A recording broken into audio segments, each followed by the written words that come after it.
Hello and welcome to another video by Rick Miracle, me, in my series Freemasonry and Satanism. I have a new book to look at in PDF form. Somebody recommended it, I looked at it, and they sent me the link to the PDF of the book, which I will put in the comment section. And I thought it was important enough to make it the next video, series Freemasonry and Satanism Book Review 217 Part 1. So, are we all being deceived? Have we been deceived? Are we being deceived? Have we been deceived? And what is it all leading to?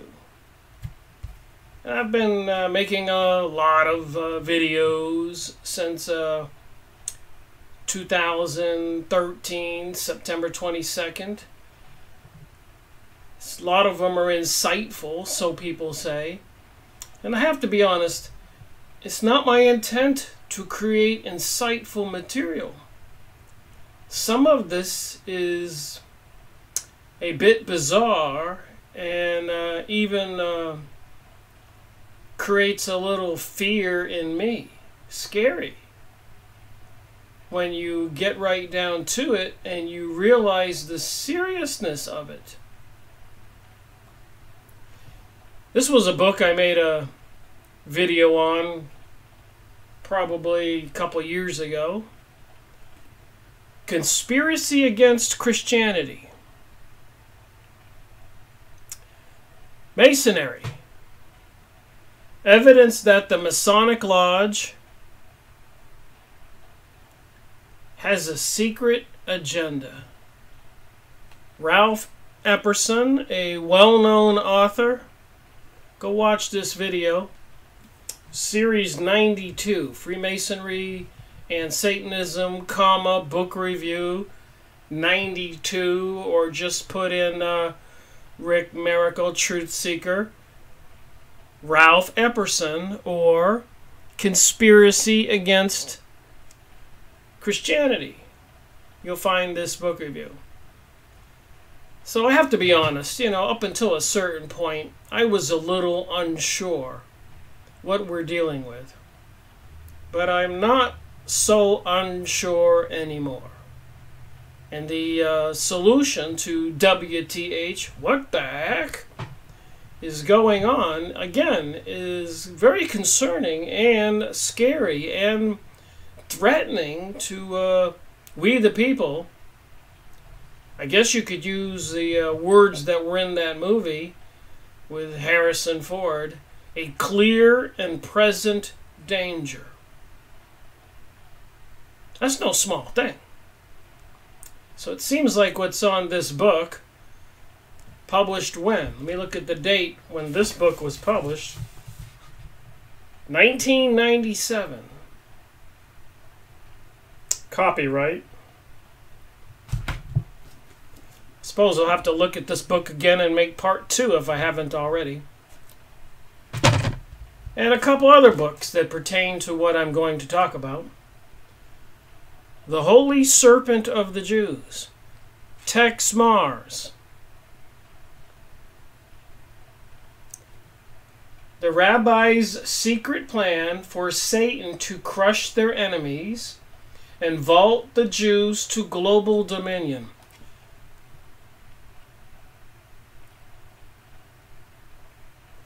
You can't make this stuff up. Global world order, they're saying it. The elites, the powerful people, the Pope, presidents, banksters. I've been showing this evidence over and over and over.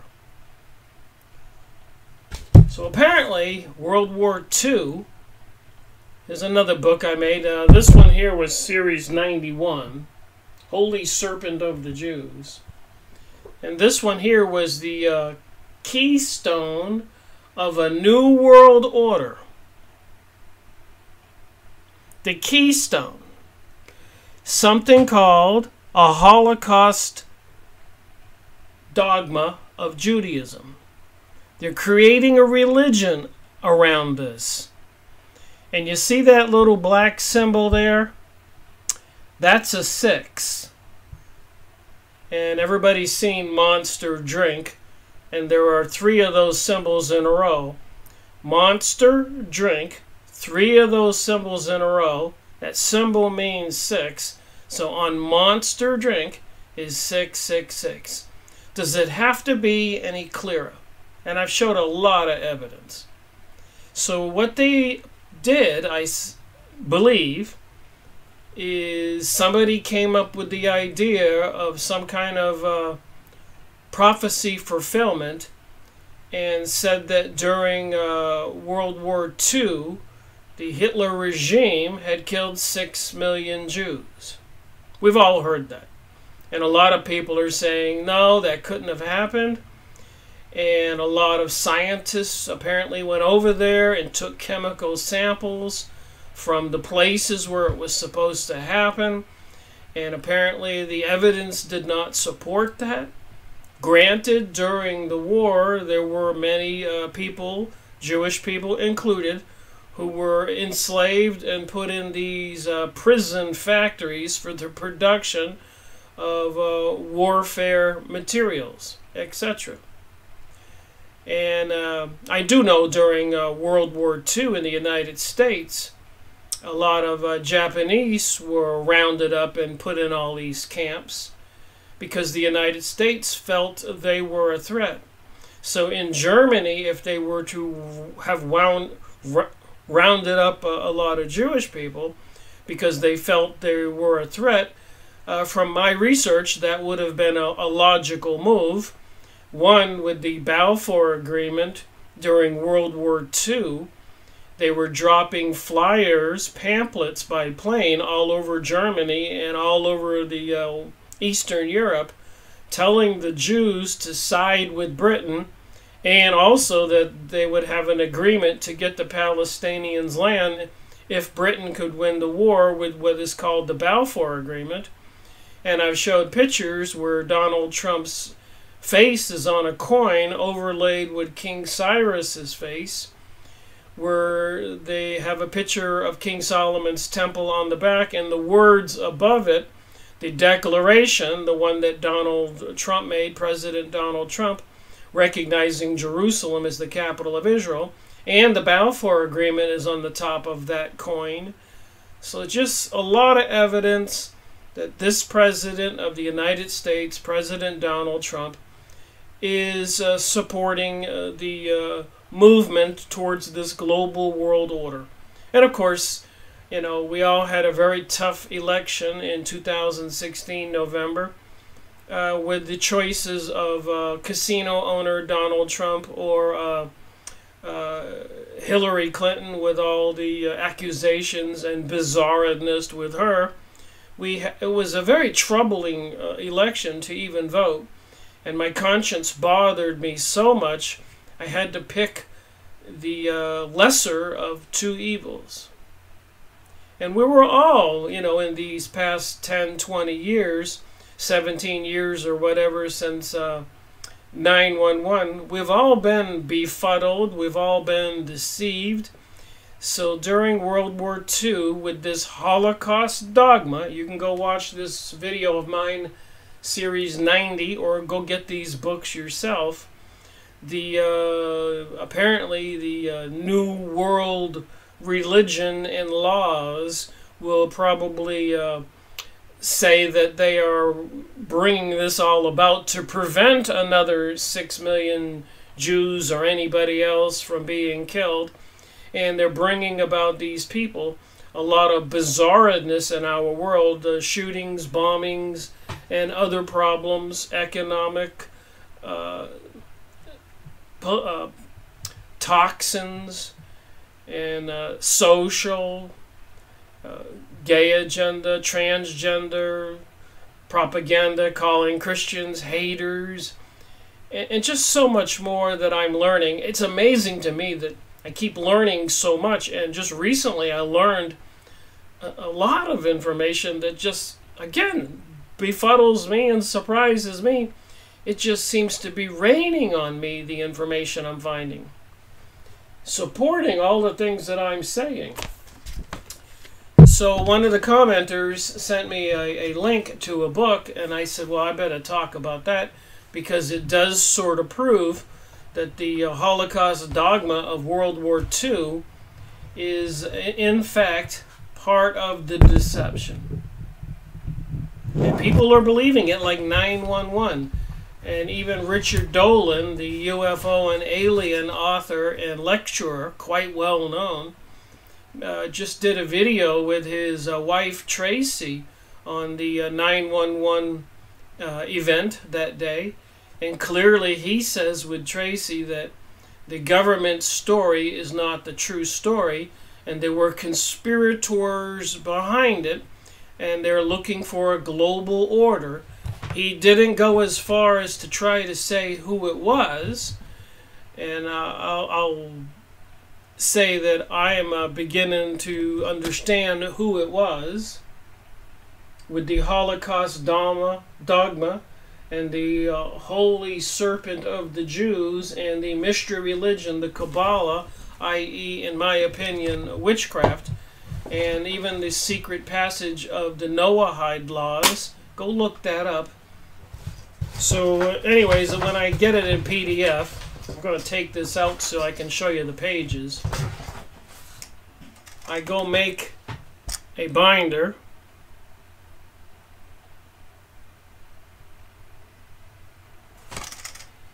So it says 6 million open gates. Apparently the author named the book. S A R Lynch was their name. 6 million Jews suffering. Since June 11th, 1900. 1900. 101 years before 911.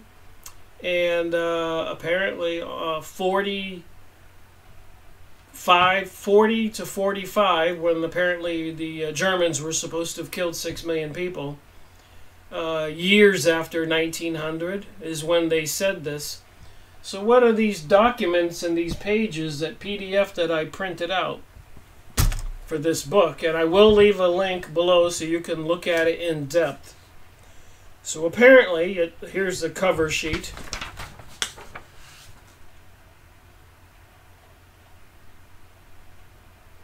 It was an interesting, I don't know if you want to call it a poem. This is called The Purple Earth. It shines with every kind of light that proceeds from Hashmal. I have to look up and see who Hashmal is. In this earth are sunk 12,000 myriads of pearls, sunk in this earth and reaching as far as the eastern gate. There are 6 million open gates, and Anel is the chief guardian of them. This is in the Zohar Hadish, Yitro 38d. And I have been reading the Zohar, which I have to make a video on. I've showed this book in a previous video, and weirdly enough, I'm holding the book facing me, and you would think the title would be on this side, but it's on the reverse side. So you read this book from the back to forward, and obviously to me, from my understanding, that's what Satanism, everything is backwards. Here's 2 books. See the back of the book? This is the front. They're facing the same way. When I turn it over, turn both of them over, this is the front of the book. Now you're looking at the back of the book. They're both facing the same way. Is that not odd? So when I was starting to read it, I was a little confused. And I said, well, that is weird. And I recently re-released the video that I made on this book, Bloodlines of the Illuminati, and I've been talking about this by Fritz Springmeier. series number 9. Big, thick book. If you can find it, get it. Has all the bloodline families in it. And so many more. But what am I going to talk about now with this 6 million gates and this paragraph out of the Zohar, that book that's the title is backwards and you read it backwards, which to me is clearly a satanic symbolism. If you get satanic symbols, they put them backwards, and if you hold it up to a mirror, of course you can see it. And a lot of songs on a lot of rock and roll albums, if you play them backward, apparently you can hear the devil's voice. And there's been a lot of people doing research on this. All right, so according to the author of this book, it says here, there is no copyright on this book. In fact, it breaches copyright laws. Hundreds of newspaper articles, photographs, and whole pages of books are reproduced in this publication without the holders of their copyright even being asked whether they could be used. I have spent over a period of almost a year and a half, I'd estimate over 500 pounds, I suppose that could be $1,000 US, collecting the articles reproduced in this book, predominantly from online archives, which charges for access. So when you go to some of these newspapers and you research the historic archives, they charge you $3, $4, $5 per page for the material. FYI. But I'm far from wealthy, so in some cases, particularly for the New York Times archives, I've not reproduced the entire article. Most charged $3.95 each, but just for a free preview, and only quoted from that. So apparently this person spent a year and a half looking up this particular topic. The table of contents is become master of the terrestrial world. Globalism. Somebody wants to become master of the globe. In my calculations, all the figures always add up to the same number, 6 million. $6 million needed for the Holy Land, a burnt sacrifice. These figures exceed the number anticipated. Become master of the terrestrial world, abbreviations. So here we go. On December 14th, 1945, the world learned that 6 million Jews had been murdered by the Nazis. It was on that day in the German city of Nuremberg that the signed confession of an SS major was presented as evidence at the trial of the major Nazi war criminals, in which he had admitted that 6 million was the number of Jews the Nazis themselves had estimated to have murdered. So they got this one captured major to sign a confession. And as we all know, if you've watched any war movies, even the Japanese were getting people to sign confessions. It doesn't take a whole lot of torture for a lot of people to relent, or even maybe secret little promises that they won't be executed or they'll even be set free. Whatever. We don't know what made him confess, but when I show the evidence, you can decide. But in reality, December 14th, 1945, wasn't when the world learnt that the Nazi had murdered 6 million Jews. As prominent Zionist leaders had been repeatedly proclaiming that 6 million Jews had been murdered by the Nazis since the later months of 1944. Over a year before the Nuremberg trial ever started. So before this guy ever confessed, a year and more later, the Zionist leaders were saying the Nazis had killed 6 million people. September 29th, 1944 is the earliest published claim that 6 million Jews had been murdered, this author has found. August 13th, 1943 is the latest of many predictions that 6 million Jews would be killed, this author has found. So they were predicting 6 million people would be killed in 1943. I'm not including here the writer who was bold enough to claim in January 1939 that Hitler had already killed 6 million Jews. I think the war had barely started then. And further research has revealed an undeniable Jewish, or more precisely Zionist, obsession with the exact number of 6 million Jews being on the verge of death dating back to 1915,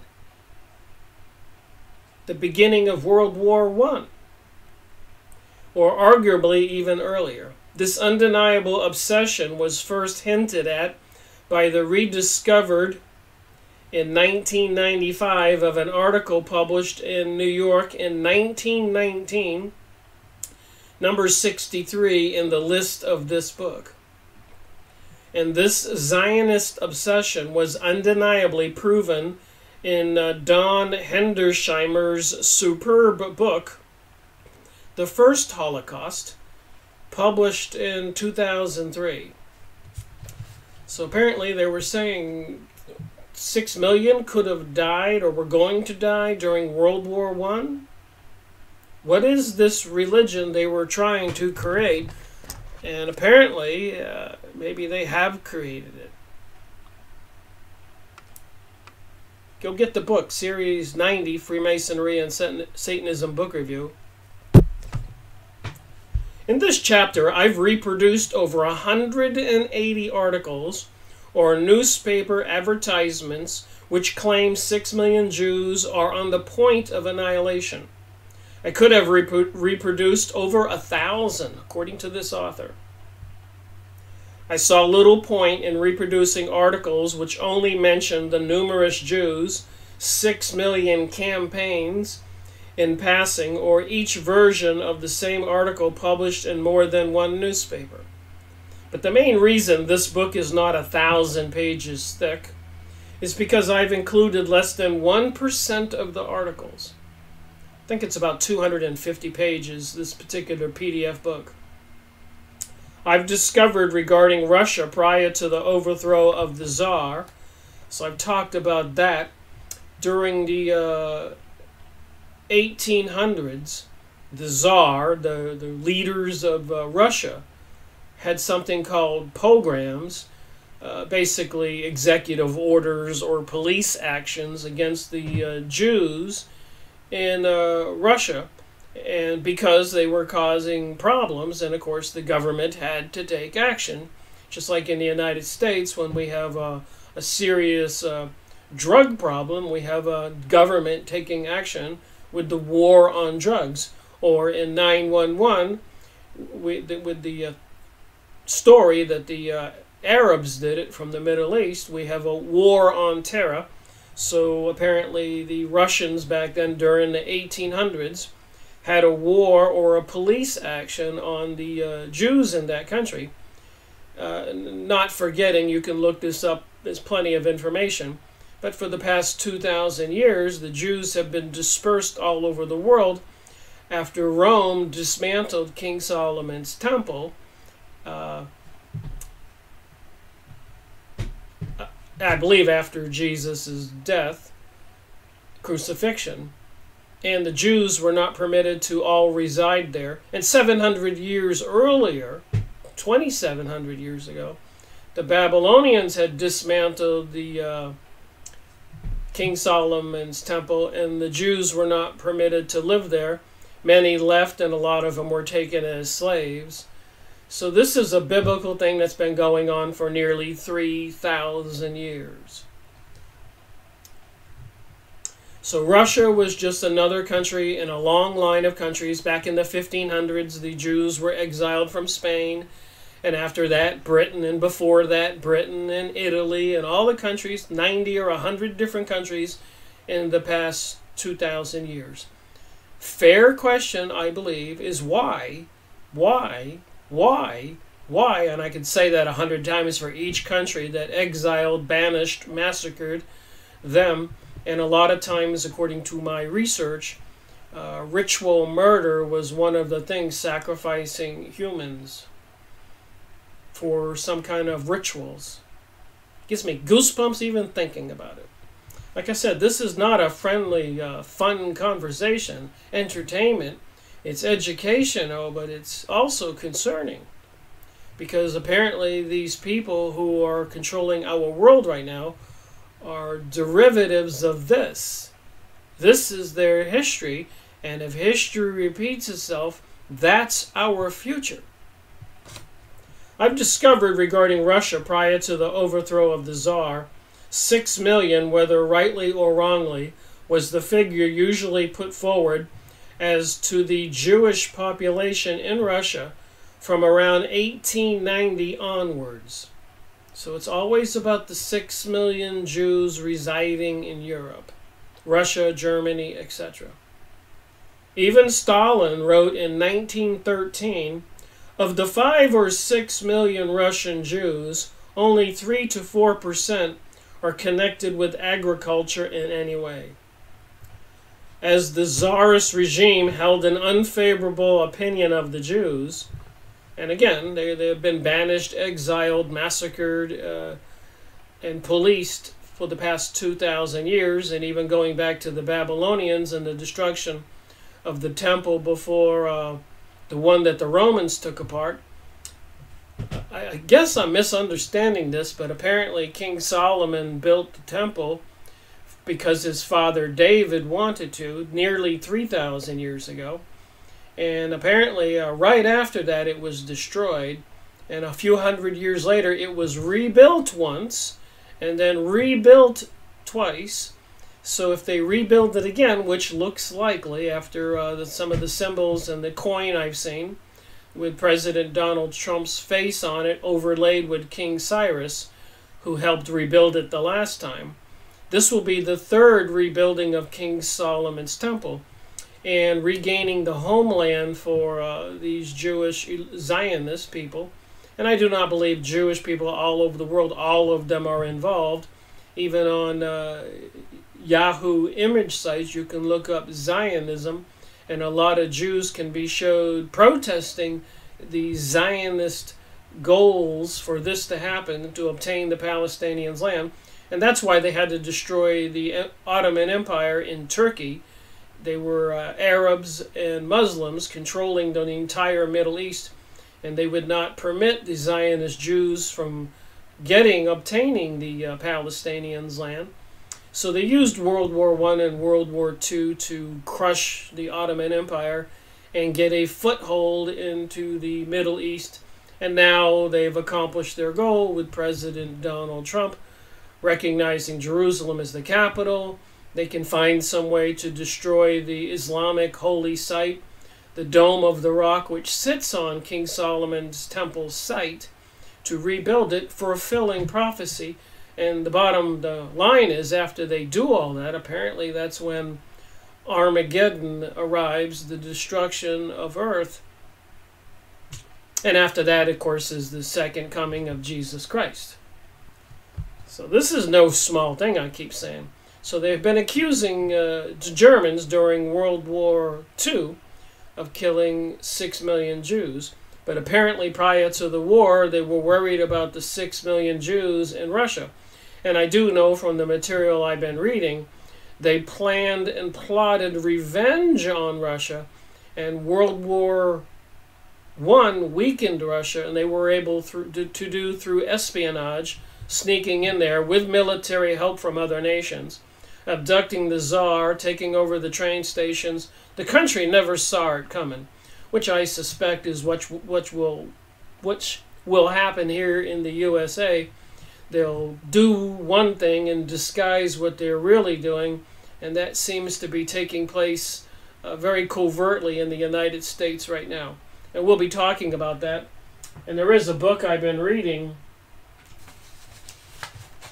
that seems to be making that story a little clearer. The Shock Doctrine by Naomi Klein.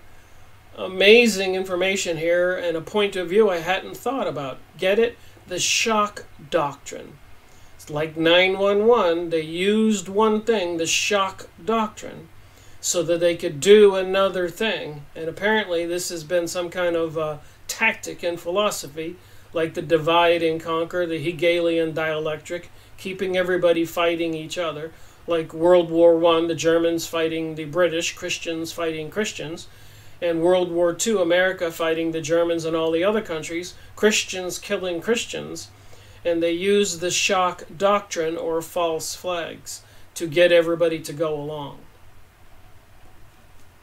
So I've been busy here, and like I said, this information keeps falling in my lap, particularly this document that one of my commenters sent.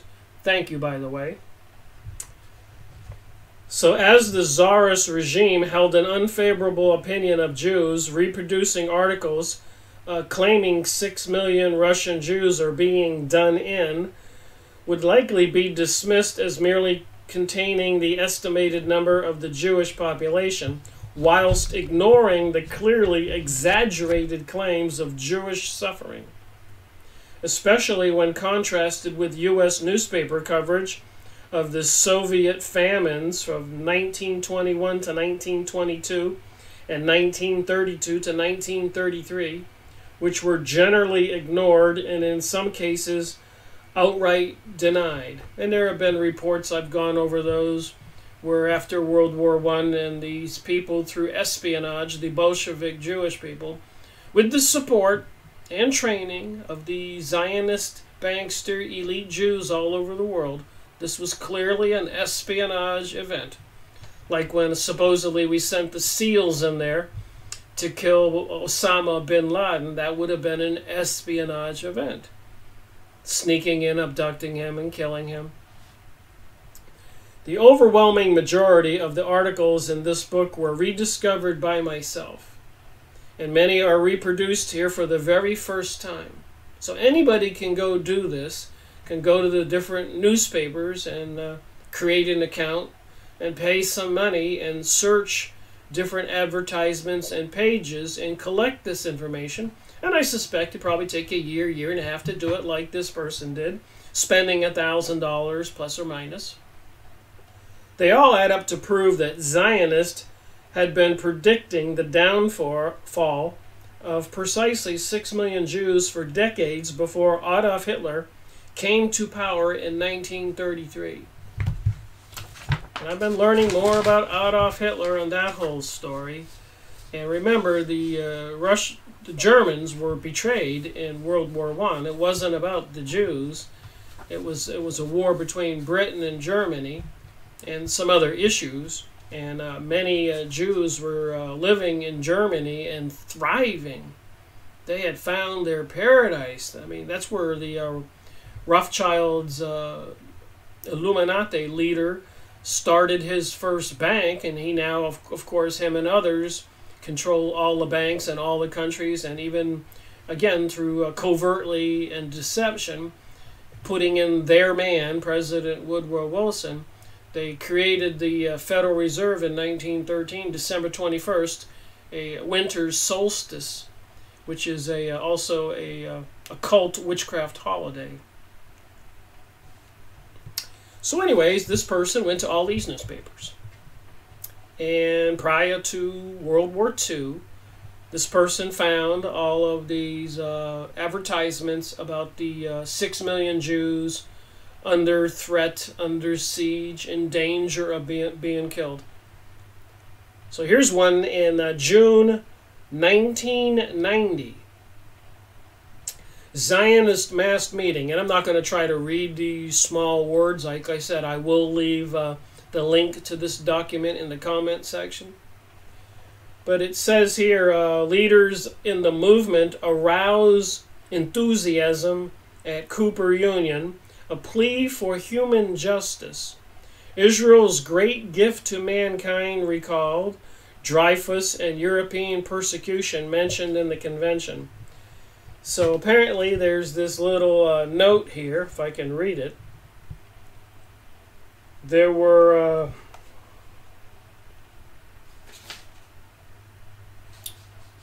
it's hard to read. There were get a flashlight. All right, I found some way to read this. It says here, there are 6 million living, bleeding, suffering arguments in favor of Zionism, June 1990. And it says here, ask for justice. He then paid tribute to Rabbi Gottham and added, Zion, Zion. How the name vibrates on the harp of Judaism. We demand of humanity the heritage that God bestowed on us. We asked for justice. Israel has given to humanity a religion, a church, a mosque, a literature. In return for those gifts, our people have received stones and misery. So like I said, the links, if you want to read all this, please, please. Page 1. The new volume's Encyclopedia Britannica, the 10th edition, says here on the bottom,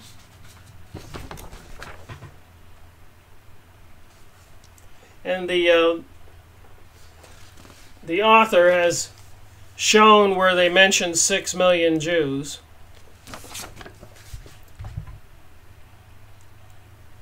Though anti-Semitism has been unmasked and discredited, it is to be feared that its history is not. Yet as an answer, while there are in Russia and Romanus 6 million of Jews who are being systematically degraded and who periodically overflow the western frontier, and there will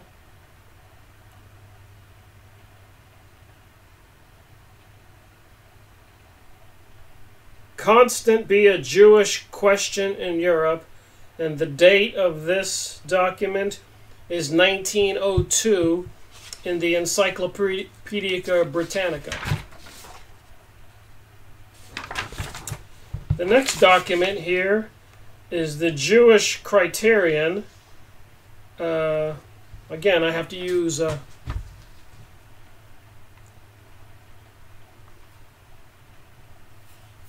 says here,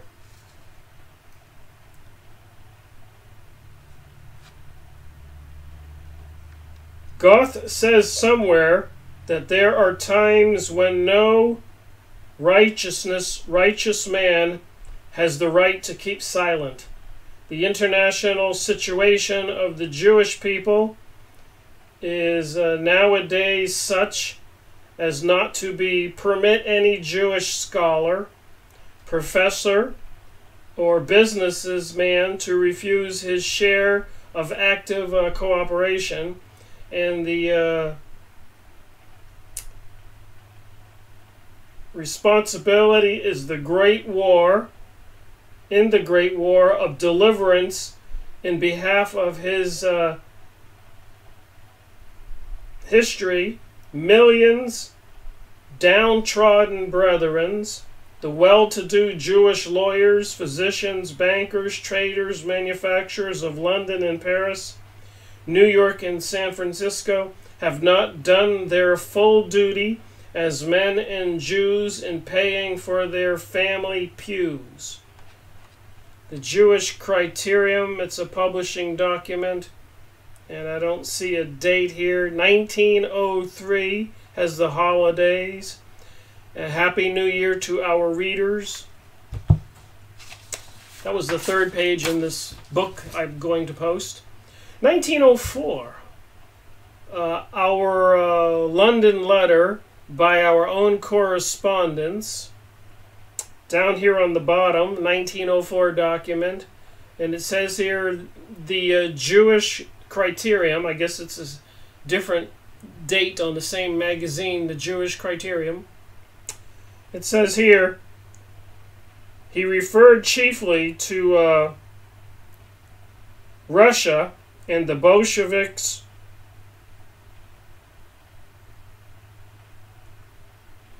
Russia and the Balkans, were 5 or 6 million Jewish people existed under persecutions, although they might solve the Jewish question in England, they could not solve it in Russia. He appealed to the Jews on such matters for the sake of Zionist movement, a colonization movement only. Let it give new life to their religious and racial existence. The definition of Zionism was a home in Palestine. The next document. Just trying to show that before World War II and Hitler ever came along, where he's accused of killing 6 million people, which apparently is going to be part of this new world religion. The Jewish Criterion, I guess this is the cover. I haven't seen the cover, just the name of the pages. But here apparently is this magazine, apparently repeating and repeating over the years. This October 1904.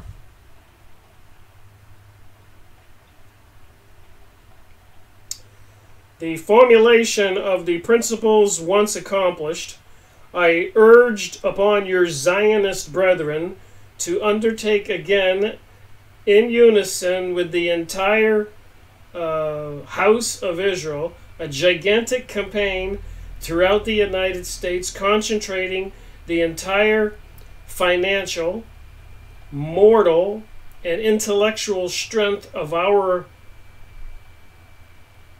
co-religions insofar as to be free for altruistic outlet upon the sole purpose and final and definitive deliverance of the 6 millions of Russians, Romanians, and Galanian Jews from their political and economic bondage within or without the boundaries of the land of Canaan.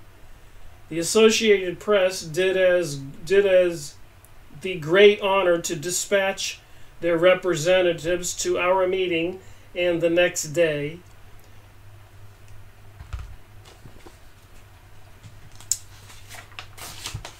November 1905. The document here, Peden Donstersniff resigns, chief procurator of the Holy Synod, most hated man in Russia. Whoa. St. Petersburg, October 31. Konstantin Protovich Pedodonstaff, chief procurator of the Holy Synod, has resigned.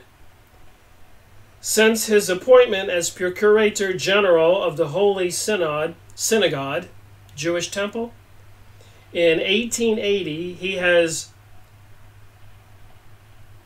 persecuted the Jews, Lutheranians, Catholics, and other dissenting sects with an unswerving fanatical zeal. From 1800 to 1902, he caused 6 million Jewish families to be expelled from Russia and sent thousands of Poles to Siberia. His watchword was Russia for the Orthodox Russians.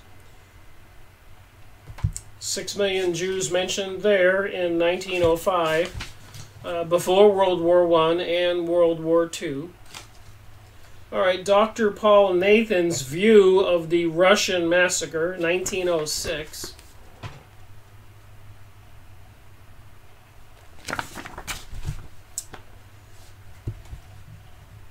Think about this. If these people, and it appears it is these people, the same elites that were publishers, that control all the newspapers these days, a lot of people know that. There's books written, an empire of their own, all kinds of articles, you can look it up. These Jewish elites seeking a utopia, world order, and not all Jews. And they have a lot of other people that are not Jews working for them, traitors to humanity, or people into the satanic religions, witchcraft, etc. A lot of them coming from the high levels of the Freemasons, Illuminati, Rosicrucians, Council of Foreign Relation, Bohemian Grove, Bilderberger groups, Club of Rome, Knights of Malta, Knights of Columbus, and so many other organizations where people get initiated into the mysteries, the intrigue. And anyways, they hand select people, as I've been going over in my recent videos, to rise up, the ones that they can trust and who have probably a propensity for harming their fellow man. The godly Christian ones and other decent people stay right there and enjoy the social atmosphere. Let me make no mistake. It all seems nefarious, only if you look. Other than that, it just seems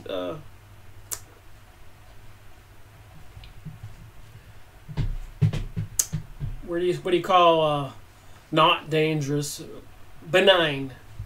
So to most people who join, it's just a social place. It's benign, it's not dangerous. But if you go up and you start looking into it, it starts to get nefarious and evil and sinister. Like 9/11 and World War I and World War II and the war between the North and the South United States and the French Revolution. I've gone over the books. And strangely enough, the only book review video so far YouTube has forcefully just deleted on its own. The other ones on the same topic, they've put restrictions on with warnings people have to read. But the one they took down was World Revolution, The Plot Against Civilization by Nestor Webster. And if, after World War I, 100 million, that is, you can look at the reports, 25 million admitted in a Jewish newspaper, Christians and other good people were killed as revenge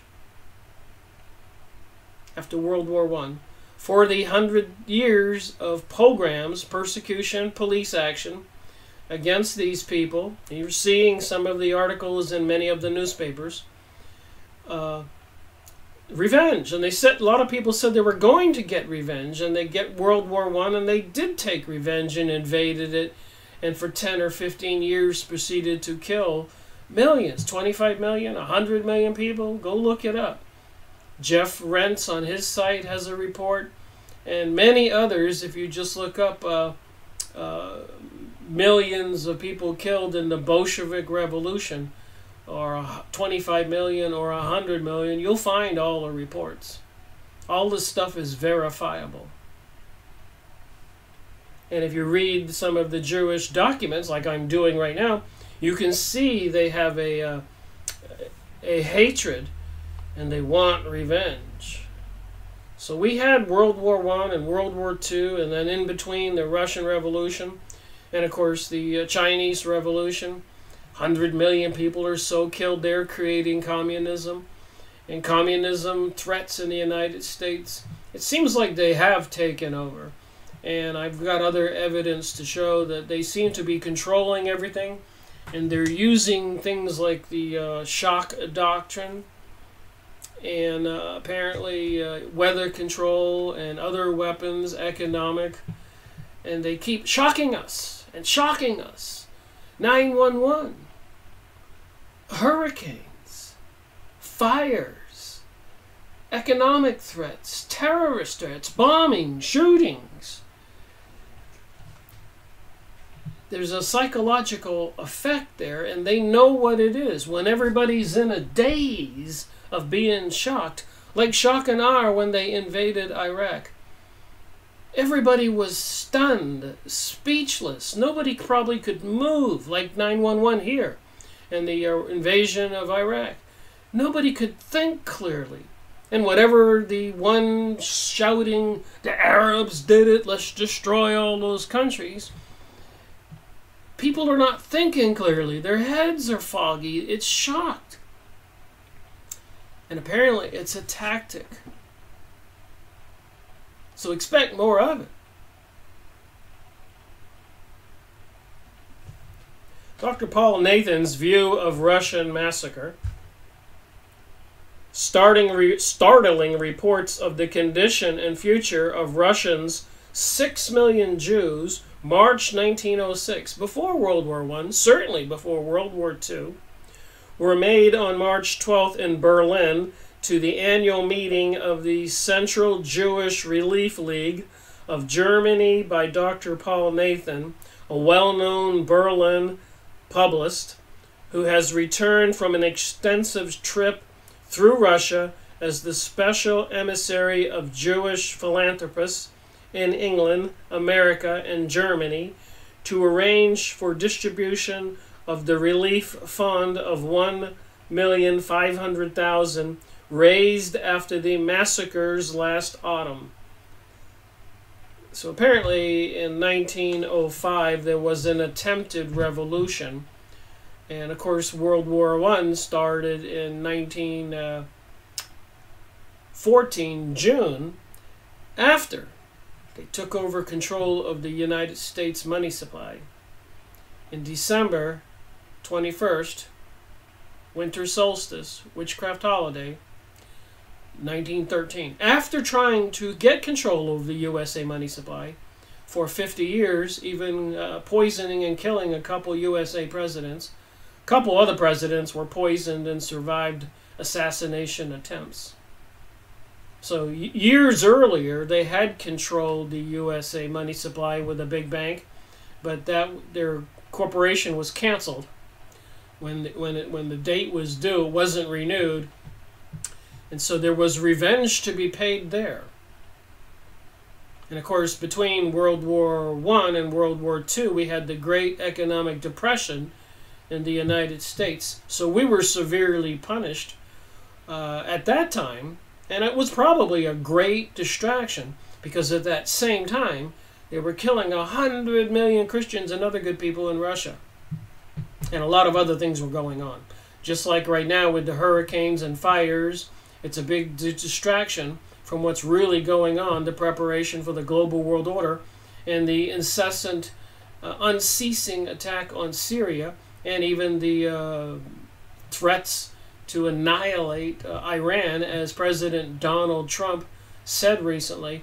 They will be destroyed like no other country's ever been destroyed in the history of mankind. So here we have March 1906, startling reports of the 6 million Jews on Dr. Paul Nathan's view of the Russian massacre. And it says here on the bottom, somebody has, I don't have to be using my microscope, I forgot. Somebody has looked and typed it all up. So I can look below. I don't need I forgot about that. Somebody's already typed it up to that particular paragraph where it says 6 million Jews. But I guess it is a good idea for me to interpret it myself.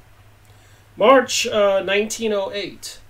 So this person did a very systematic search of the newspapers back during those times that repeatedly indicate 6 million Jews under threat, in danger. And of course, during World War II, they said it was accomplished. 6 million Jews were killed, and apparently they're making a religion out of it. The Holocaust dogma. That's what they call a religion. Like the Christian Bible, they call it Christian dogma. Tex Mars, his book, The Holy Serpent of the Jews. All this information's in there. The rabbis' secret plan for Satan to crush their enemies and vault the Jews to global domination. And of course, I made many book reviews by many famous authors about the Freemasons and the Illuminati and the Nestor Websters, the assault to destroy Christianity. All right, Russian Jews, March 1908. A correspondent of Iman-El, a paper edited by Rabbi Vorsanger of San Francisco, gives a pitiful picture of the condition of the Jews in Russia. He says that poverty, starvation, and disease are the afflictions which now beget these 6 million Jews in that country, and Romania, the government does afford some medium of relief to the starving Russian Moljek and the laborers, but for the Jews there is no charity and no mercy. So, the next page. As the author of this material said in the beginning, there could be 1,000 of these pages. June 1911. So they haven't taken over the United States money supply yet. That was in 1913. But the newspaper here says, you can see it's a newspaper. And of course the person has typed in the paragraph that they have read when they downloaded the evidence from the newspaper archives. Prince, priest, and peasant wage war against 6 million Jews. June 2nd, Warsaw, that would be over there in Poland. Within the Russian Empire are 6 million Jews dependent for their lives on the fickle will of the bureaucrats. What is their condition today? The answer is to be found in recent debates in the Duma, for it has been shown that although foreign opinion has done away with the bloody crimes of the pogroms, since Hebrew financiers control the financial markets of all the capitals, that says it right here, since Hebrew financiers, Jewish financiers, this is back in June 1911, since Hebrew financiers control the financial markets of all the capitals and can hamper the floating of loans, a lot of the Israelites in Russia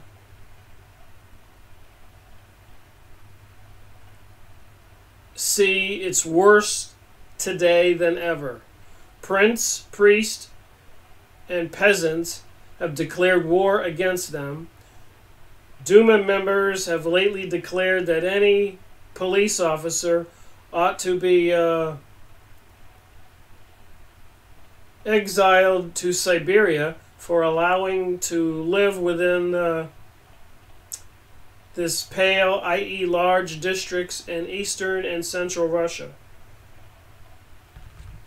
So if they manage to, this is just me thinking, if they manage to do something to bring us a collapse, say in the United States and Europe, and after World War I they extracted their revenge against Russia, 100 million Christians and Christian churches all destroyed. And I've been showing in my videos over and over and over the attack on Christianity. And for 2,000 years, it's even in the Bible, the New Testament, that it was the Jews that had the Son of God crucified. And of course, many Jews deny that Jesus was the Son of God or the Savior. And apparently they passed the Noahide laws in secret here in the USA, where it declares that heresy can be punished by beheading. So if they can declare that Jesus was not real, the Savior, or the Son of God, and that's the law of the land, then anybody who still believes will, of course, be guilty of heresy. And apparently, according to the Noahide laws, it's by beheading how they are to be punished. And strangely enough, if you go look up on the computer, there's reports of 30,000 guillotines purchased by the government. And I do know on all of these topics you are going to find search results that, especially the ones that come at the top. Remember, this is computer software. They control the computer programs. So they're going to feed people what they want to feed people. So you need to read it. And luckily for us, they seem to be pretty stupid in their language. And you can see where they call conspiracy researchers fools or stupid. But when you read stuff like this, you know that's not the case. So if you just take your time and use a discerning brain when you see the denials, like in Snoops and everything, but keep on going and then compare how many denials against how much evidence, and you'll see that the denials are all planted and controlled by the computers feeding you and me what they want to. Okay, the Jewish criterion again in 1911, Petersburg, PA, 1911. See if I can read this here.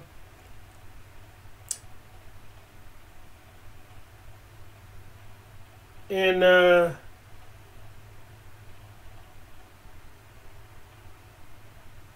numerous great elites, rich libraries are founded for the spread of lectures or something. Very fine, very beautiful.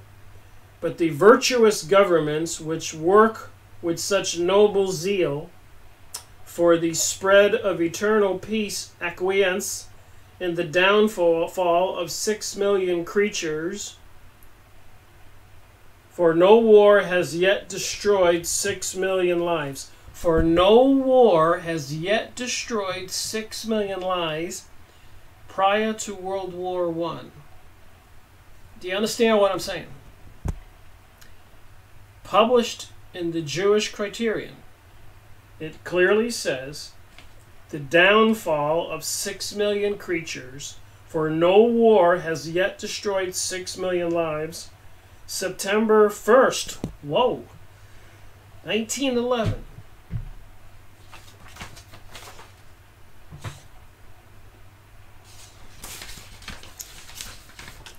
All right, 1912. So you get the idea of the how many reports did I say were in here? The author said she could have done 1,000. There are hundreds of these pages from the newspapers prior to World War II, when Hitler, was supposed to have killed 6 million Jews. Is it the old adage, what you think about, you bring about? Is this part of some biblical prophecy that they had to have it happen? And they have to put a guilt trip on the world? And they have. Countries over there in Europe have been paying through the nose reparations. Tons of money. And here in the United States, apparently between 1946 to 1970, a report I learned about when I first began my research, during that period of time, 46 to 70, what is that, 24 years? Israel got $90 billion, and the whole world did not get $90 billion at that time. According to me, when I started my research back in 2005. There were a lot of astonishing things I learned. And again, this is probably not the safest career move. Not that I'm making any money doing this, but making these videos, becoming an author, doing the research. But it does have a twist to it. If we don't do anything, we know we're next. So do people just sit around and wait for what has happened to people in the Middle East to happen to people in Europe or America, and all the preparations are being made? So it seems, and I'm going to show that before I end this video. Alright, November number 12. So this person has numbered all of these, and I have in my hand here, I printed out like the first 50 pages of the PDF document. Number 44. So I could go on for an hour here, or a couple hours, 3 hours trying to read all these. But I won't do that because I'm going to attach the link in the comment section of this video. But I may go through it some more and read some and at some point. The American Jewish Yearbook. Russia has since 1890 adopted a deliberate plan to expel or exterminate 6 million of its people for no other reason than that they refused to become members of the Greek church.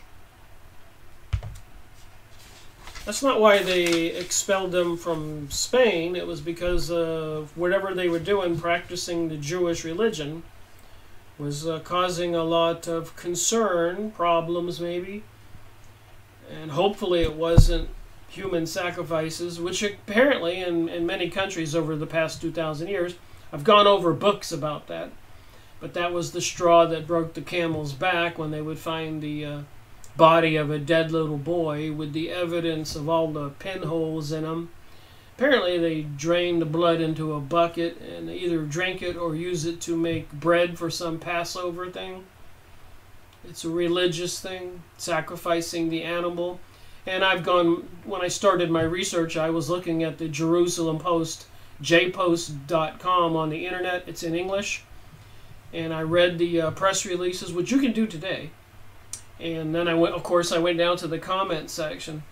And a lot of the Jewish people were calling us goy and goyim, which means cattle. And even in their literature, they do sacrifice cattle. And they call us cattle. So what am I supposed to think when I see all this research and the evidence? September 1912, Dr. Wise Review Year. Abrogation of Russian treaty, the big event, he says. And it says here on this paragraph that this author has highlighted, we're looking to a treaty to abrogate between Great Britain and Russia, he continued. Russia is now asphyxiating the Jews. Suffocating? So during Germany's World War II, they said they were gassed. But apparently right now, Russia is asphyxiating the Jews. I guess gassing them before World War I even. The accusation has been made here. It does not dare to offer to offend the nations by blood spilling, so it is slowly but surely grinding out the lives of 6 million Jews. The result there is physical poverty, moral and spiritual degradation. I will just touch at present. He went on the crying situation in New York, upon which I shall speak more fully tomorrow. If everything else in Israel shed gladness and joy, the happiness in just 2 months in New York make us bow our heads in shame. The shield of Israel has been dragged in the mire. The honor of Israel has been derided. We pray never again to hear of such spiritual disaster falling on the heads of Israel. So if there's going to be revenge extracted from the world, it's not going to be a pleasant day when they bring about whatever they're planning on bringing about. And I think most people can clearly see that they're trying to bring about some destruction, globalism order to the world. And again, if you read this book, and I'll make a video on this book with Naomi Klein, The Shock Doctrine, you'll see how they do it. Like 9/11, we've all seen how they do it. And this is how they started World War I and World War II, with the shock doctrine philosophy. They do things that are so horrific, everybody gets dazed. And they can convince America to go kill the Germans, or the Britain to kill the Germans, and the German to kill the British, the Christians to kill the Christians. And this has been going on a very long time. And the biggest event is about to probably happen. Hence I make these videos. Maybe we can wake up and stop it before it happens. But now they got the coin with President Donald's face on it, and King Cyrus, who helped them rebuild King Solomon's temple the last time. And of course on top of the coin it says Balfour Agreement and the Declaration. And of course President Donald Trump recognizing Jerusalem as the capital of Israel. if there was a war and it was going to be declared won or lost, I would say it seems that they think they have won the war. It's all over now, except for some kind of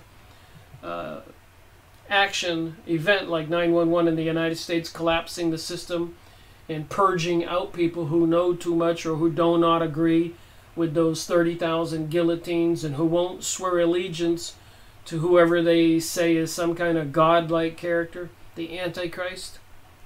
As bizarre as all this is, it seems to be what it is. October 1913, another newspaper article.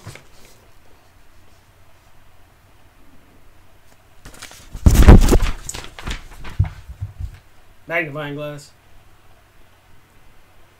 There are 6 million Jews in Russia, and the government is anxious to annihilate them by methods that provoke protests from the civilized world. October 1913. So only a few more months in 1913, 2 more months, will they take over the USA money, creating the Federal Reserve, which is not federal. And then 6 months after that, they'll begin World War I. So you can see what was in the papers up to this point. It doesn't take Sherlock Holmes to deduce here what happened and what's going to happen and who was behind it, as I've been saying for the 250 books I've been making videos on since 2013, September 22nd. Here we go, December 1914. Appeal for AIDS for Jews. So apparently World War I has probably started between Germany and Britain. Remember that. This was not a war where Jews were being massacred by Germany or Britain. The Jews were thriving and having a great time in Germany after fleeing, many of them, from Russia. Russia was just off to the east. They had to go through Poland and Belarus to get to Germany, and of course that's where the Rothschilds created their first bank, and after that proceeded to take over the banks of the countries all over the world. All right, American committee tells of suffering due to the war. So the war's been going on here for about 6 months, and about a year earlier, December, they'd taken over the USA money supply. They put in their man, President Woodrow Wilson. He appointed Bernard Baruch to be in charge of the United States whenever the United States entered the war, handling out rations to people and supplying military troops, enlisting all of our young men and older men. And he apparently appointed Samuel Bush, father of Prescott Bush, father of George Bush Sr., father of George Bush Jr., to also be in charge. So Bernard Baruch would not have just put anybody in charge. He was a high-level Jewish person that Woodrow Wilson put in charge of America. I've gone over that from Henry Ford's books in his newspaper, The Dearborn Independent. So Bernard Baruch, a leading Jewish Zionist person, was actually the most powerful man in America at that time. Oh my, the deception that went on back then. Riling up the citizens, going off to war. We've all seen the movies. It was all a huge deception. And it was all brought about to bring about World War III and the next massacre of people of the world, which will probably be nothing like anybody's ever seen ever in history. And it's going to be all of us. Even the Georgia USA Guidestones say they want 500 million people worldwide. So plus or minus 6 billion have to die. And apparently at the Georgia Guidestones in the United States, Georgia USA, you can look them up and read them. But apparently there was a little plaque. I did go up there and took some pictures in a movie. and apparently it said RC Christian, which is the Rosicrucians. And weirdly enough, my cameras and my iPad, when I went to download the videos and pictures, they weren't there. They were erased. How can they do that? Makes you wonder. The American Jewish Relief Committee called into being at a conference of more than 100 national Jewish organizations, which was held at Temple Emmanuel on October 25, to consider the plight of more than 6 million Jews who live within the war zone, has elected Louis Marshall chairman, Cyrus L. Schwitzenberger secretary, and Felix M. Warburg treasurer, and has issued the following appeal. The American Jewish Relief Committee for sufferers from the war appeals to you to aid, with the utmost generosity and self-sacrifice, the fund now being gathered to provide relief for the families of the Jewish people in various parts of Europe and Asia who have been deprived of their means of sustenance, either through the means of killing or wounding of their breadwinners, through the destruction of the towns in which they live, or through the resulting economic distress. So these people controlled the banking system. Apparently they controlled President Woodrow Wilson. And all these newspapers I've been going over, and as this author said, she could have put 1,000 of these together, probably many more. Would have taken a few more years and much more money. But we can see the attitude of the people controlling the banking system. Even in one of these documents, it said they controlled all of the financial institutions, the Hebrews. And if you control the financial institutions, you control the politicians. So that's all I'm going to read from that document today. But I had some other documents I wanted to look at that concern me greatly, videos I've been watching. So when I did go get this, I had to go find one of my used binders to make this one. 6 million open gates. And I found a document in there, so I thought I would just throw it in this video as it pertains to the things going on in our world. But apparently back in 2009, I had downloaded this document. Chemtrails in the sky are evidence of nefarious activities for broad-based conspiracy theorists.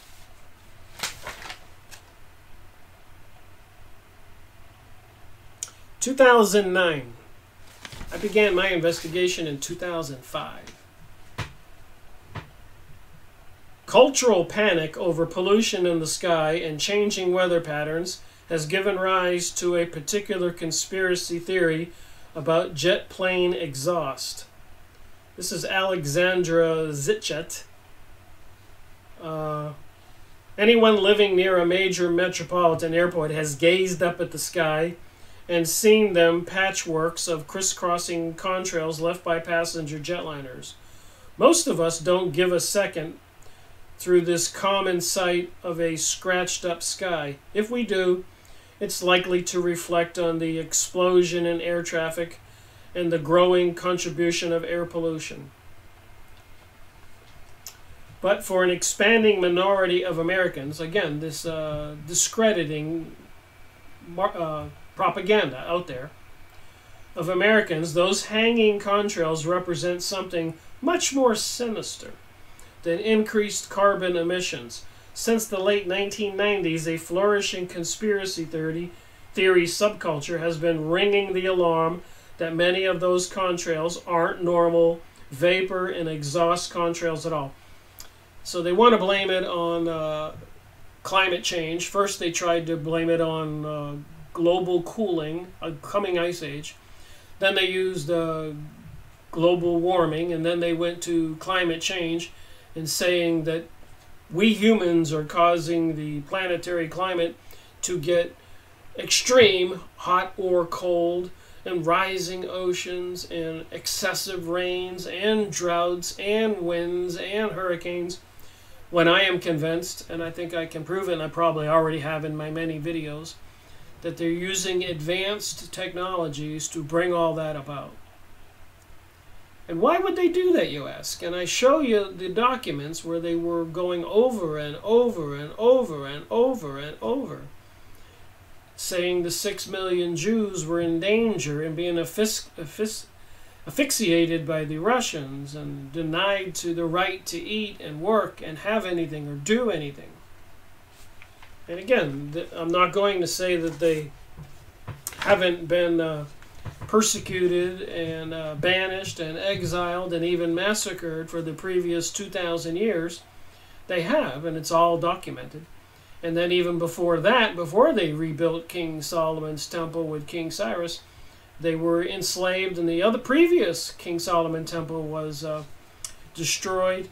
And if it has been rebuilt twice, and it was an initial one, apparently not too many years after the first one was built, that one was destroyed.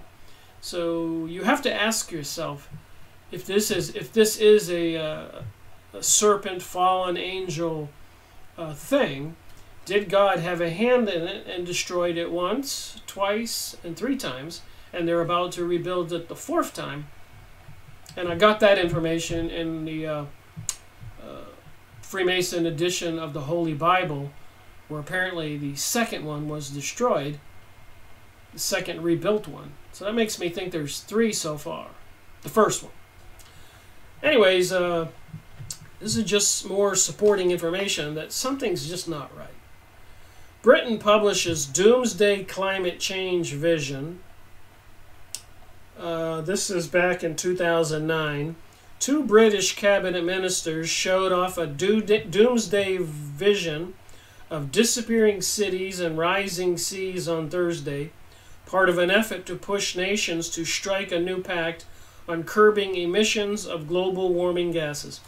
So what they're trying to do, like when you have a world war and you declare martial law and you enslave the people virtually, their constitutional rights are gone, and you ration out everything and you control everything, where people go, where they work and everything.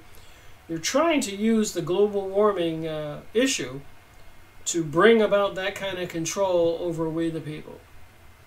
So it seems. And I went over that book, Report from Iron Mountain, and it says that's what they were going to do. Go watch that video. The Limits to Growth, Series 27. Trying to see the book if I can tell you the number. All right, Bill Gates here, another document further proving my point that something's not right going on.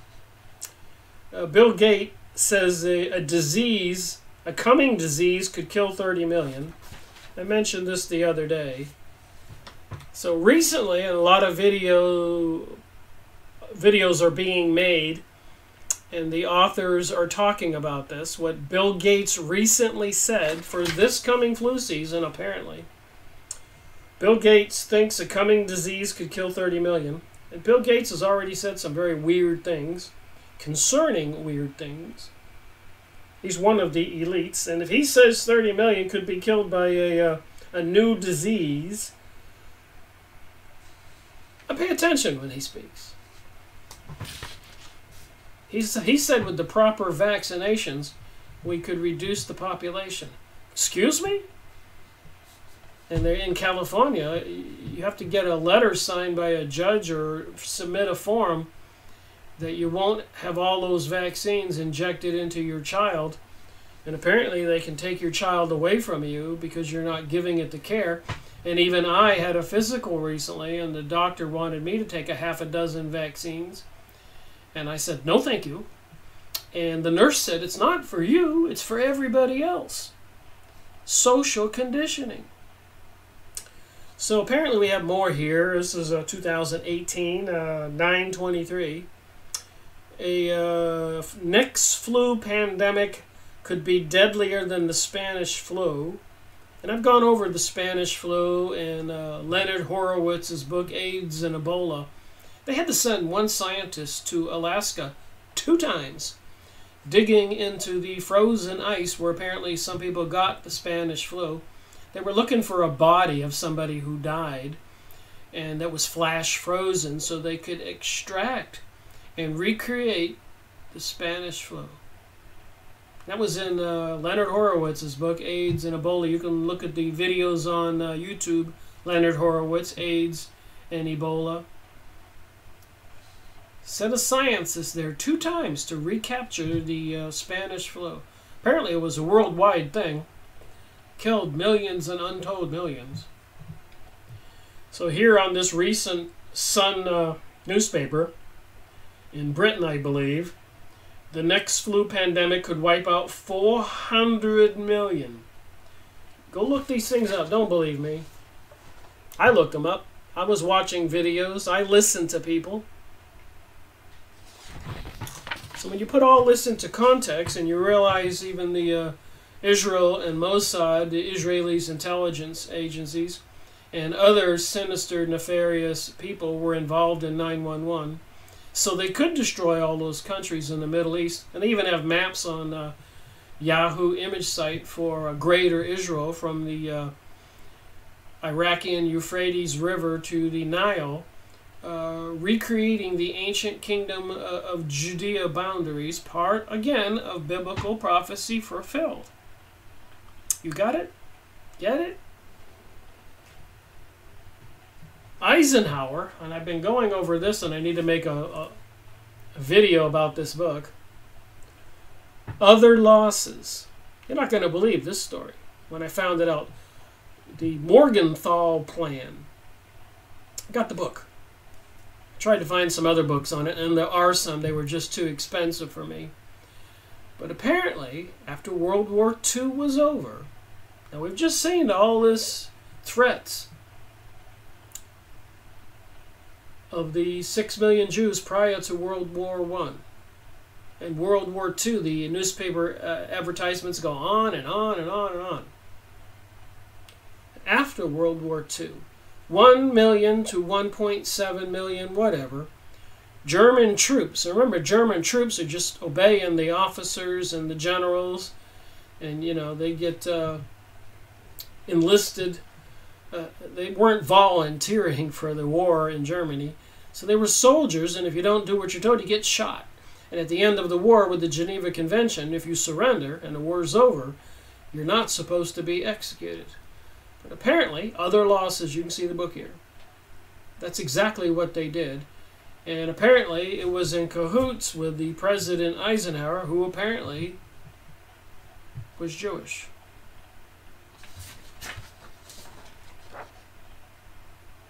And I had to read a lot of these search results to come to that conclusion. So revenge was paid to Germany. They betrayed Germany during World War I. The Germans did not turn on the Jews. The Jews turned on the Germans on World War I. That's why they lost the war that they were winning. And these Jewish elites, the Illuminati types, Zionist types, were dropping pamphlets and flyers all over Germany and Austria and all around the area, talking about they were going to get their homeland if they would fight for Britain because of the Balfour Agreement. A deal had been made. Same people who put Woodrow Wilson in the presidency seat because the previous president wouldn't go along, President Taft. And for 50 years, the United States wouldn't relinquish control of its money supply. And a couple presidents were poisoned and killed. A couple were attempted assassinations, poisoned, and survived. Why did Hitler invade Poland? That was an interesting thing I found here.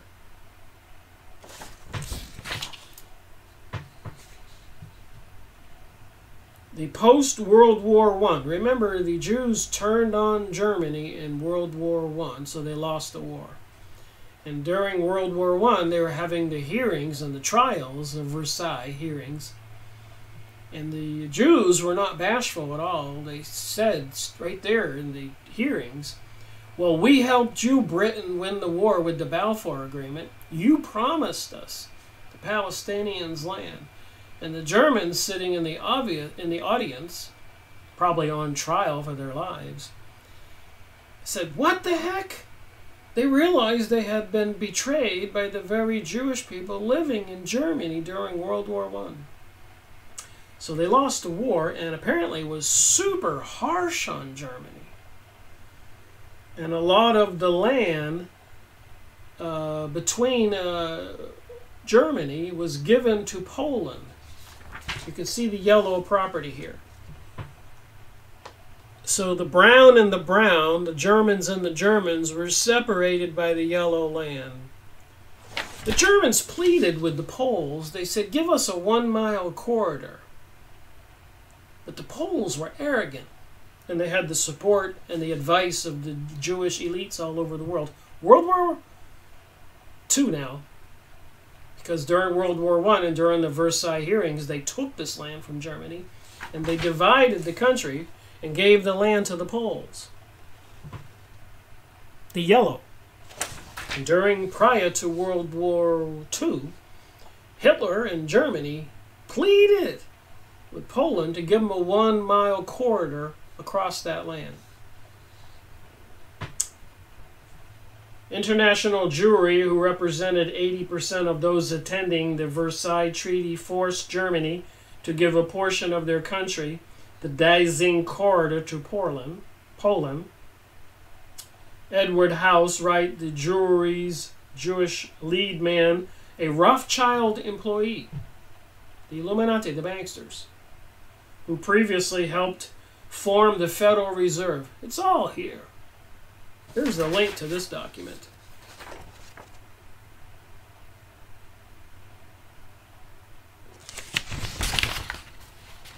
So anyway, it goes on to describe how they were trying to get a corridor through there, but their attempts to do that were refused. I'll have to go through this document in details, but I do want to end this video. And a little bit more evidence to show that all of this is connected. Part of this attack on we the people right now worldwide. So they just brought us Hurricane Florence. And again, I'm learning something here that's shocking to me, called the shock doctrine. Naomi Klein, go get the book. All of this stuff, go get the books. Get the evidence for yourself. So Hurricane Florence. Now we've all seen Hurricane Katrina, the fires in California, numerous hurricanes in Florida, and apparently a lot of people, Deborah Treveris and Dane Wigington and a lot of other people, and involving the dumping of chemicals in the sky and electromagnetic weapons, HARP systems, and ground-based microwave transmitters and wireless systems and satellite-based systems. So they can polarize the sky and bounce microwaves off of it. And we know microwaving something agitates the molecules and makes it hot. And heat and cold is which does control the weather, besides electrical magnetics polarity. So they have control of all of this. It's very sophisticated. And it's a Nikola Tesla-derived technology. But anyway, so the Pentagon's having a speech or a press release speaking to the people prior to and before Hurricane Florence. And I was watching a video from In Truth by Grace. I'm going to write this down. In Truth by Grace, Grace, on YouTube. So I learned all this from other people. All these materials you see, I watch videos, I read books, and I go try to verify the information. So apparently, the Pentagon especially, and the military Air Force, and the Navy, and the Army has no business going into Florida, North Carolina, when we have state problems. They have to be invited. Well, apparently, the Defense Department, the Pentagon, was being interviewed, and one of the reporters said, aren't you a little bit upset that you can't go into North Carolina until they invite you, and shouldn't they have already invited you? What is wrong with them? It's probably all a staged question to get a staged answer. You can go watch these videos. According to In Truth by Grace, and she had some clips that she snipped out and showed this is what the guy said, and I listened to it, watched it. But apparently the Pentagon leaders, the generals and everything,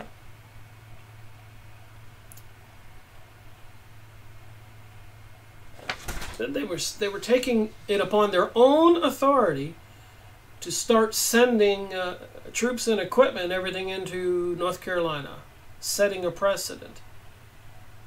And apparently, there seems to be a lot of discussion on this, but apparently there's not a lot of devastation, and there wasn't any hurricane force winds, but apparently a lot of water. And again, with the weather control information I've been researching, and the drought control, they can control the weather, and they can cause some crazy amounts of water to fall from the skies.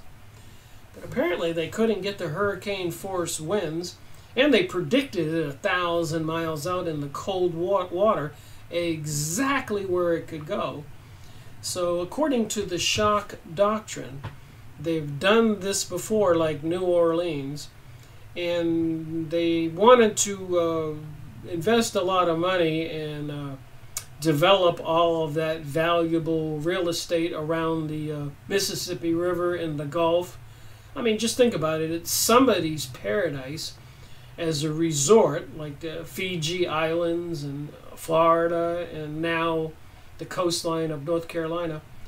And so it's in these books and in these pages, but they can't just remove all of those average and poor citizens from New Orleans, all those major housing areas, and all those children and all those public schools, 60 or 70 of them.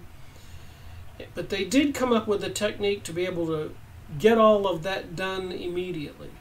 The shock doctrine. They can bring in a huge hurricane and destroy everything and force every people to go where they want, and they can't return. Everything's been flooded. All the land for the schools was sold off. They created charter schools, not public schools, fired all the teachers. It's in this book. And I'm thinking, oh my goodness, these people are slowly taking over our planet using these shock doctrine techniques. And Deborah Chaveris and many other people are seeing, reporting melted aluminum wheels and laser beam type beams coming from the sky, directed energy weapons. And somebody's planning on redeveloping the coastline of California, but they need to get rid of all those people who own all those properties. Somebody has a long-term view of what they're trying to do, and we the people are not seeing it or any wiser for what's being done on a daily basis. If they really did control the weather in North Carolina, and if they things they did described in that book, and there's documentations and plans to support all this, I've gone over it, and I'll be going over some more of it. Unbelievable. So the Pentagon is saying they're going into North Carolina before they're invited.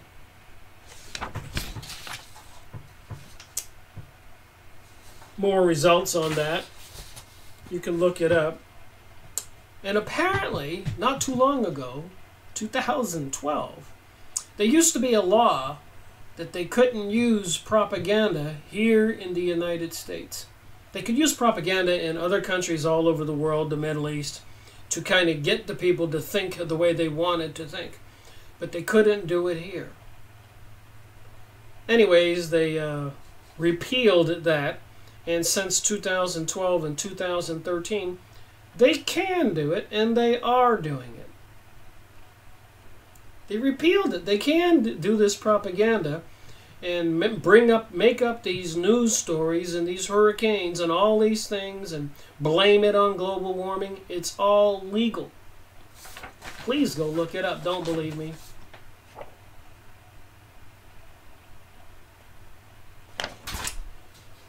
H.R. 5736, the Smith-Moot Modernization Act. Modernization Act. Get it? New Orleans and New Bern is an old community on the coastline of North Carolina that got completely, they say, flooded out disaster with Hurricane Florence. And it is an elitist area with all that waterway and homes. So they probably needed to get rid of a lot of poorer people and obtain a lot of those properties for a lot of developments, which they probably couldn't have done otherwise. Smith-Moot Act, Modernization Act. You can't even believe the words they use.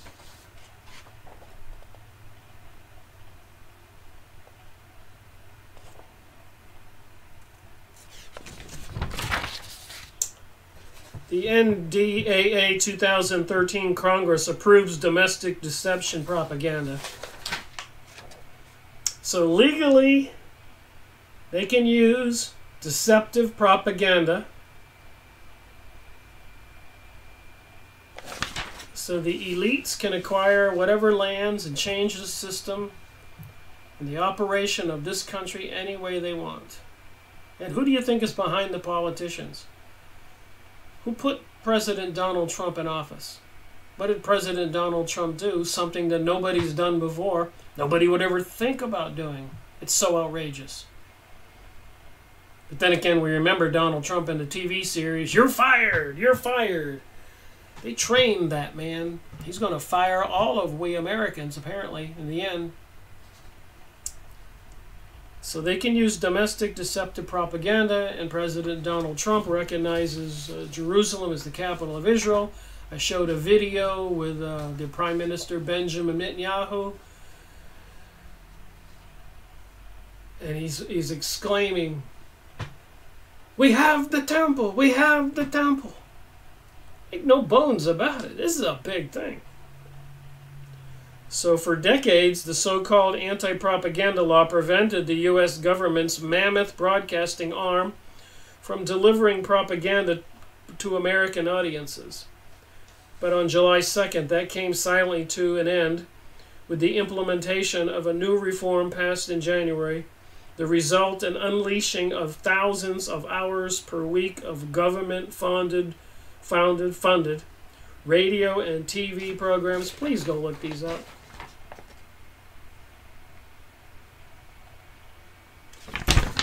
So we know who controls the United States. We know they say that we owe the Federal Reserve $13 trillion. If you add interest, you know, if when you borrow money to buy a house and you borrow $100,000, you owe $300,000 with interest over 30 years.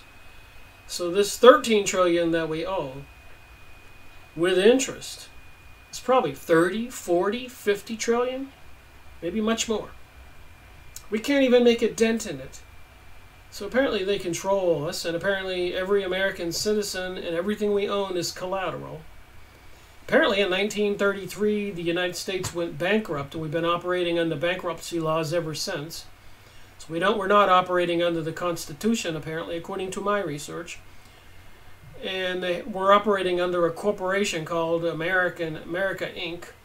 And apparently the president, like Donald Trump, is the leading CEO. And we the people think we elect these people. And the people who own this corporation are the people who were publishing those ads about the 6 million Jews in trouble and suffering before 1900. And all during that, before World War I and after World War I and before World War II. And then, of course, bringing it to a climax that 6 million actually got killed. I'm painting a horrific story here, but the ending seems to be more horrific because we people, we the citizens, appear to be the target. And like the Russians, after the Bolshevik invasion after World War I, where apparently 100 million Christians and other good people, and Christian churches were all destroyed, but not the Jewish people or the Jewish temples. It was a horrific. Imagine 100 million people over 10, maybe 15 years systematically, and they had some kind of economic depression all over the world, including the United States. And they had to do that in the United States between World War I and World War II. It had to be a huge distraction. They did not want the world to be paying attention to what they were doing over there. And at the same time, according to Henry Ford's books and other people's books, they were taking a lot of those Yiddish, Russian, Polish, Eastern European Jewish people and training them in barracks and shipping them, many of them, maybe 1 million, maybe 2 million, I don't know, to the United States, New York, etc. And they were arrogant and they were laughing at us. They were getting plenty of money. They were buying businesses. Even the liquor industry, baseball industry, publishing industry, created the movie industry. And Henry Ford saw all this and bought a newspaper just to get the word out. I made videos on some of those stories in his books and his newspapers. And I made many other videos to tell what is going on the question, WTH, what the heck? Because people don't know what the truth is. I didn't know what the truth is. And finding out what the truth is a bit concerning, to say the least. Understanding what happened in the past and what's going to happen in the future as revenge, and even for 2,000 years being accused of killing the Son of God. They have to erase that from the history and minds of mankind. They don't want to live with that forever. And apparently, I've looked up on the internet, you can look this up too, that the cross is offensive to the Jewish people. The cross is offensive to the Jewish people. Look it up. Christianity is offensive to the Jewish people.